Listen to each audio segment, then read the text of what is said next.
Hey guys, so we're talking a little bit more about Berlioz.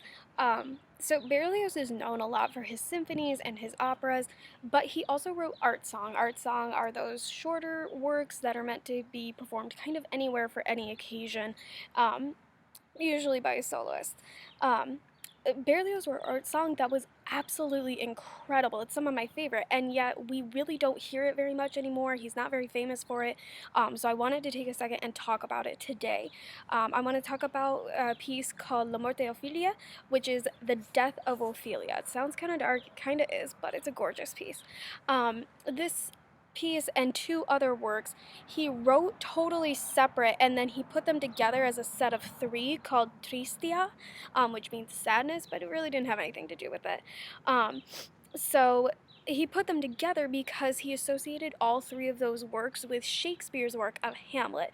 During this time, Berlioz was finding a lot of success writing music based off of Shakespeare's works, and so he kind of kept going with that, took pieces that he had already written and put them under this sort of Shakespeare umbrella.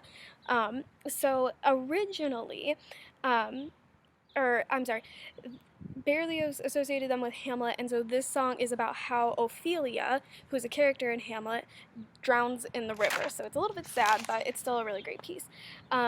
Berlioz originally wrote this in 1842, so right about in the middle of his career, and he wrote it for just a solo voice and a piano, and then later on, when he put it all together with the other two pieces, he rearranged them for a female choir and an orchestra. So when we hear all three of those pieces performed together, we do typically hear them with a choir and an orchestra.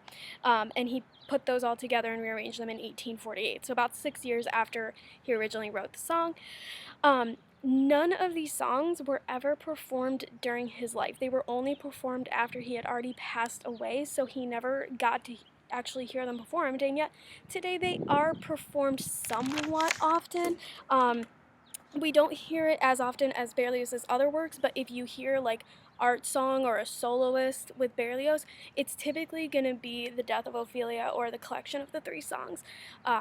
So this is one of my all-time favorite works by Berlioz. It's one that like nobody knows, and a lot of people, a lot of musicians, a lot of historians out there are like, why aren't we talking more about Berlioz's art song? This stuff is fantastic, and this is the piece that they use. So you guys now get to be just as smart as the musicians and the historians out there and get to know the death of Ophelia. I hope you guys enjoy it.